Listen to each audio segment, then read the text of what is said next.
Good morning, all of you. Myself Meenakshi, your SS teacher, welcomes you in your geography class. In this video, we will discuss our geography second lesson exercise question. इसके अंदर हम सारे जो है वो discuss करेंगे. Answer the following questions. First question है हमारा, which are the two main climate factor responsible for soil formation. मृदा निर्माण के लिए उत्तरदायी दो मुख्य जलवायु कारक कौन से हैं. यानी मृदा का जो निर्माण होता है उसके दो मुख्य क्लाइमेट फैक्टर कौन कौन से होते हैं. एक तो होता है टेम्परेचर एंड सेकंड होता है rainfall. Temperature and rainfall are two main climate factor responsible for soil formation. तापमान और जो हमारा वर्षण है वो मृदा निर्माण के लिए महत्वपूर्ण जलवायु कारक है. Next question will be, write any two reasons for land degradation today. भूमि निम्नीकरण के कोई दो कारण बताइए. यानी कि भूमि का निम्नीकरण किस कारण से हो रहा है. First, deforestation and the over use of chemical pesticide are two factor contributing to land degradation. भूमि निम्नीकरण में कौन कौन से दो फैक्टर हैं जिसके कारण भूमि निम्नीकरण हो रहा है. कौन कौन से दो कारण हैं उसके. फर्स्ट है डिफॉरेस्टेशन, यानी कि हम जो क्या रहे हैं बहुत ज़्यादा मात्रा में जो वनों को काट रहे हैं. And over use of chemical pesticide, और जो हम ज़्यादा से केमिकल पेस्टिसाइड का यूज़ करते हैं भूमि के अंदर, जिससे भूमि का उपजाऊपन क्या हो जाता है, ख़त्म हो जाता है. तो ये दो जो रीज़न है जिसके कारण क्या होता है, लैंड डिग्रेडेशन होता है. Third question will be, Why is the land considered an important resource. कि भूमि को महत्वपूर्ण संसाधन क्यों माना जाता है. इसका मुख्य कारण क्या है, क्यों मानते हैं हम भूमि को मुख्य संसाधन क्यों माना जाता है. Land is an important resource because it provides surface for agriculture, living, forestry, industries, construction etcetera.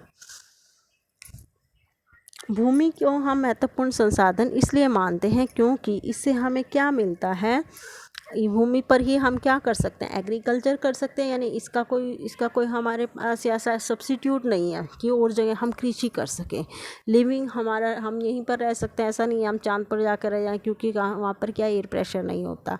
Forestry, वानिकी के लिए यानी कि पेड़ पौधे लगाने के लिए भी हमें भूमि की ज़रूरत पड़ती है. इंडस्ट्री लगाने के लिए भी, या कोई भी चीज़ का कंस्ट्रक्शन करना, कोई भी बिल्डिंग वगैरह अगर हमें बनानी है तो उसके लिए हमें भूमि का प्रयोग करना पड़ता है.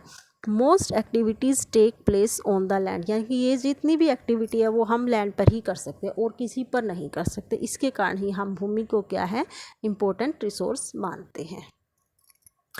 फोर्थ क्वेश्चन है, name any two step that government has taken to conserve plants and animals.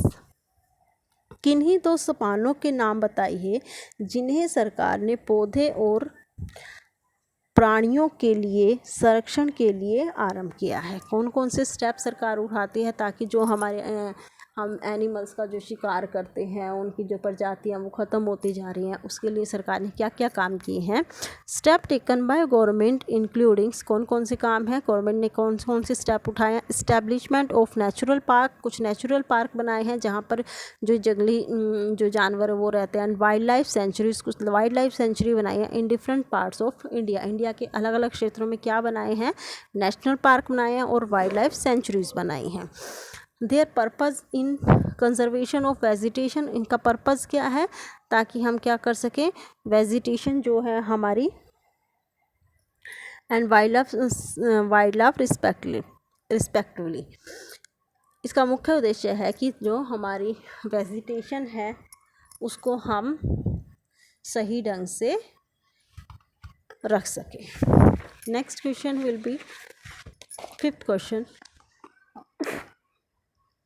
suggest 3 ways to conserve water.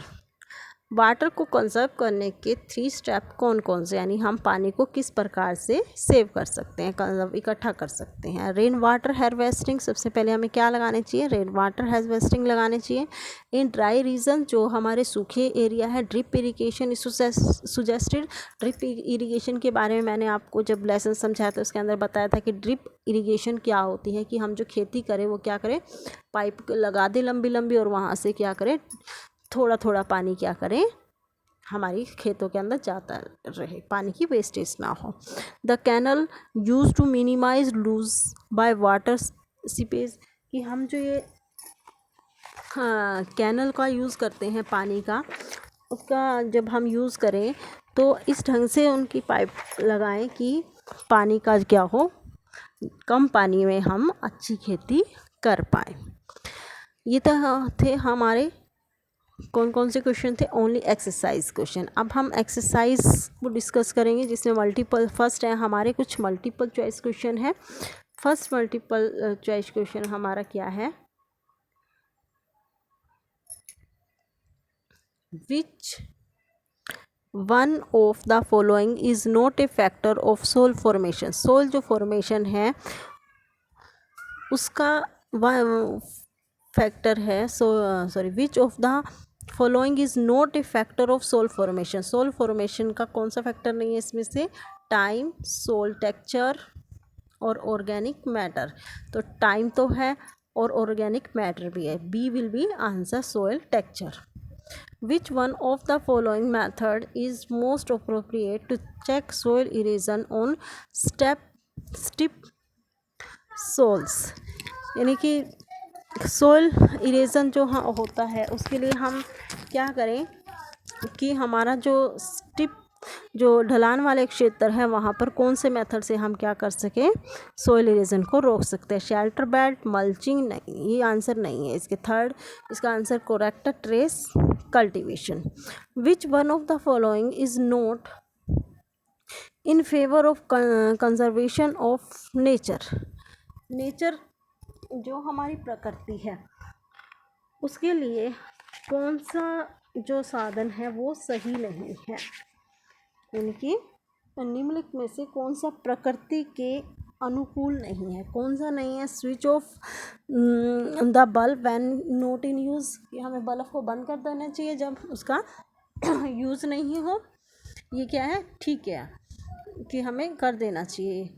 ऐसे नोट पूछा है, लेकिन close the tap immediately after using, हमें पानी के नल को तभी यूज़ करने के बाद बंद कर देना चाहिए, ये भी ठीक है। लेकिन इसमें से रॉन्ग कौन सा है, फेवर में नहीं है। Dispose poly bag after shopping, हम क्या करें, जो हम पॉली बैग होते हैं उनको क्या करें, डिस्पोज कर दें यूज़ करने के बाद, ये क्या है, रॉन्ग, क्योंकि इससे भूमि का जो उपजाऊपन है वो ख़त्म होने लगता है।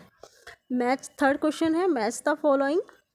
लैंड यूज़, लैंड हम किस लिए यूज़ करते हैं, प्रोडक्टिविटी यूज़ ऑफ लैंड, भूमि का उत्पादनकारी उपयोग होता है। सेकेंड है ह्यूमस, क्या होता है, organic matter dispose on the top soil. Third है रॉक डैम, क्या है, prevent soil इरेजन।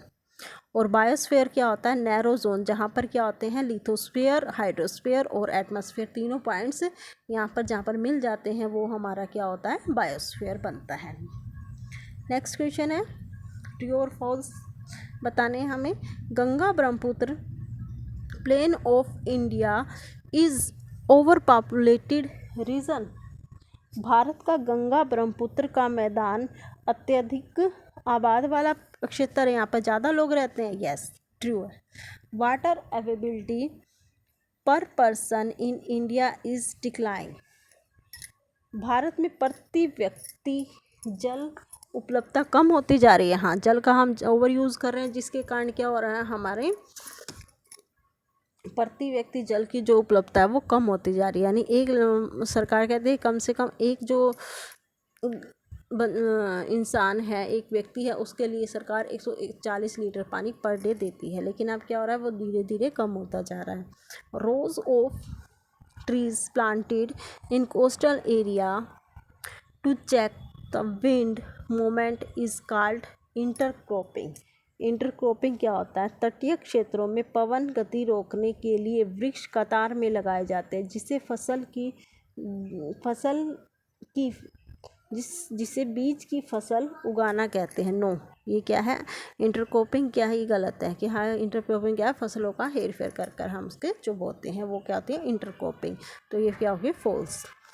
Human interference and change of climate can maintain the ecosystem.